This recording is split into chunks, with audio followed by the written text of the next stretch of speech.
So I go through months, fucking 4 years, trying to get help. My insurance company is willing to pay for me to go get treatment out of state. And every fucking time I get a call and they tell me, sorry, we're no longer taking out of state Medicaid. And I'm like, okay, so what am I supposed to do? Because I literally can't, I have nowhere to go. There are no places for me to go. And then I asked her, okay, so what is it out of pocket? And she said, oh, we're not allowed to do out of pocket if you have an insurance. So you won't take my insurance, and then you won't take my fucking money if I'm gonna pay out of pocket. How does that make sense? I am so tired. I am so tired. I'm so tired of this. I don't understand how the system could be like this. I don't understand. Like, I'm literally crying on the phone and the lady's like, well, I don't know what to tell you. You could call this person. And I was like, she was my doctor previously. And she couldn't help me. That was one of the reasons why I was referred to go to Jefferson in the first place. So now I don't know what I'm going to do. What? I fucking hate this place. I fucking hate this place. I need to tell you guys about my MAGA neighbor who literally stopped me outside of my house yesterday and would not stop talking for close to an hour about how furious he is with Donald Trump and his entire administration. I think most of my neighborhood, unfortunately, is MAGA, and I have seen people obviously take down their signs. The vibes have changed, let's put it that way. But a couple of them have actually stopped me to have these conversations. I don't talk to my neighbors, let's put it that way. Like, I don't want them to know anything about me. I'm very polite. And I think I just have that face that for some reason people have always treated me like a fucking Catholic confessional booth. They just tell me shit without knowing anything about me or like where I stand or how I feel about what they're saying.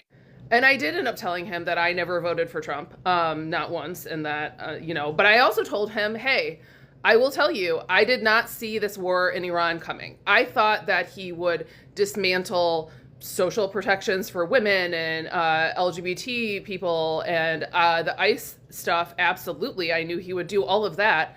I did not actually think he would take us to a foreign war. I'm sorry. I didn't think he would take us to a foreign war that would completely devalue the dollar and threaten our entire international standing and honestly take us to this place that we might not ever be able to make it back from. But this is not about me. This man stood there and he said, I never thought I would be rooting for Iran in a war against the United States. And he said, if I have to see Pete Hegseth's face one more time, I'm gonna fucking throw up, exact quote. And he said these people are all disgusting and they are sociopaths, and I never really thought that Trump was a good person, but me and my wife believed that this was the best way for us not to get into any more wars. We believed he would pull us out of Ukraine. And I'm telling you all of this to say, because again, this man wouldn't fucking shut the fuck up for an hour, and he's literally reading books written by Iranian people now. That's how far he has gone off the deep end of no more MAGA. And I think that is wonderful and beautiful. And even though, once again, I personally am making the executive decision that there are not going to be people who were MAGA in my close circle ever again. Will I be polite to you? Sure, I'll wave at you or whatever. That's where it's going to stop.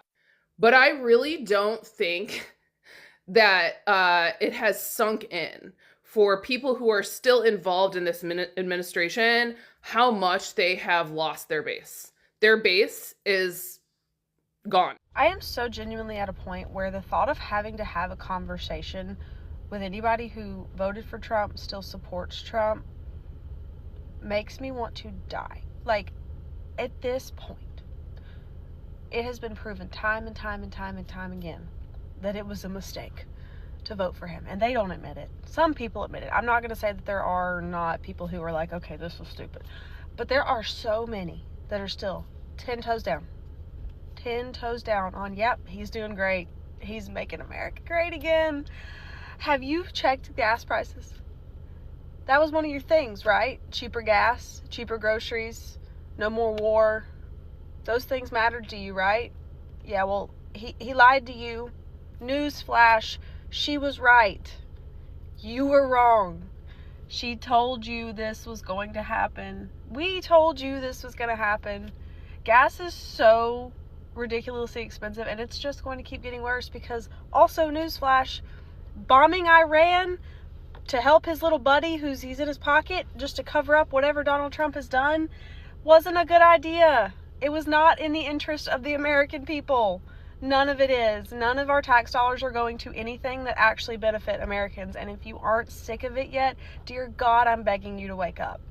I'm so sick of it. Like, I can't even have a conversation with you at this point if you still support it. So Arkansas, a state that voted overwhelmingly for Agent Orange, got hit by devastating tornadoes last month. Over 40 people died across Arkansas, Mississippi, and Missouri. Homes leveled, lives shattered.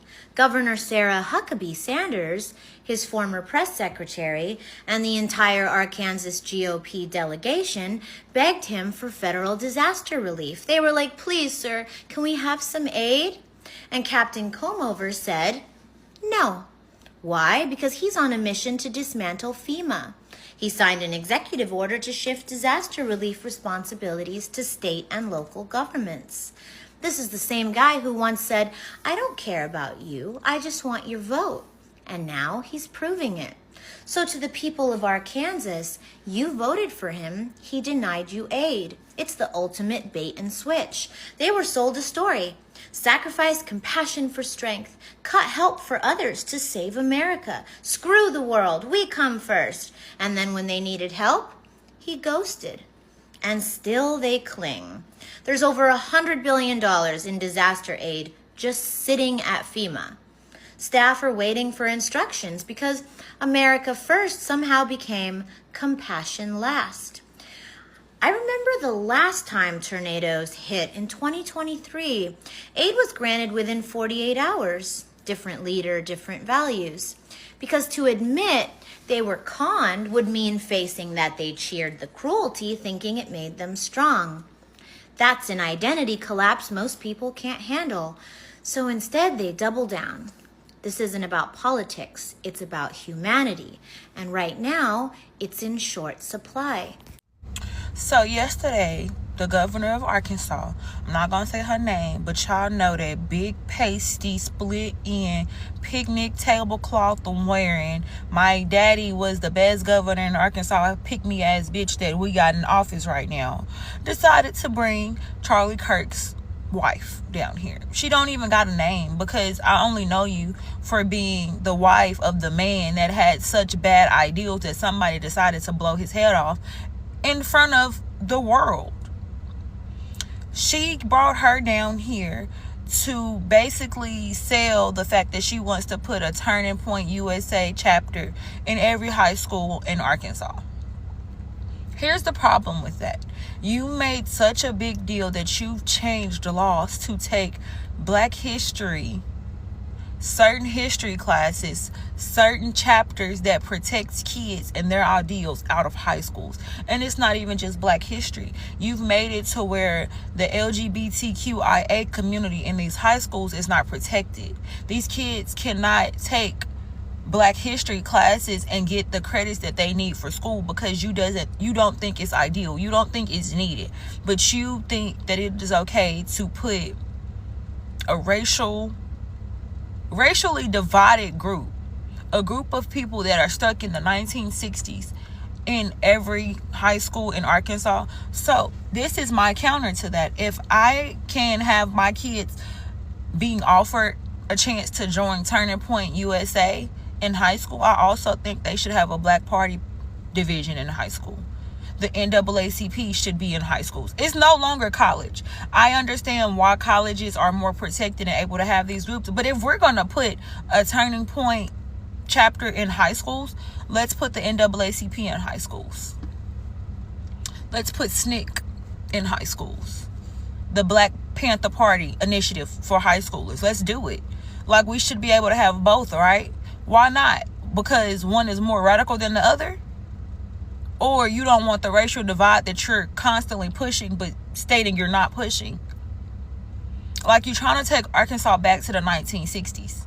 And I'm not gonna lie, like, I'm terrified at this point because I don't know if people are able to look through the fog and mirrors and see exactly what they're trying to do. But if we don't get her out in November, I don't know what's going to happen. And I work with kids. Like, I don't know what's going to happen because these kids are not learning what they should be learning. These parents are not instilling the ideals of voting into their kids. So I am terrified of what's going to happen because people can't look through the fog and mirrors and understand what's really going on. It's more than the Epstein files. It's more than the war with Iran that may or may not even happen. Like, this is real deal. Like, I've been in Arkansas my whole life, and this is the first time I can honestly say that I don't know which way the wind is going to blow. Because Arkansas has been a red state forever. As long as I've been alive, Arkansas has been a red state. Little Rock has been blue, but Arkansas as a whole has been a red state. So now I'm scared. And I really want to urge people to get out there and vote, because if yesterday wasn't a wake-up call for everybody, I honestly don't know what to say.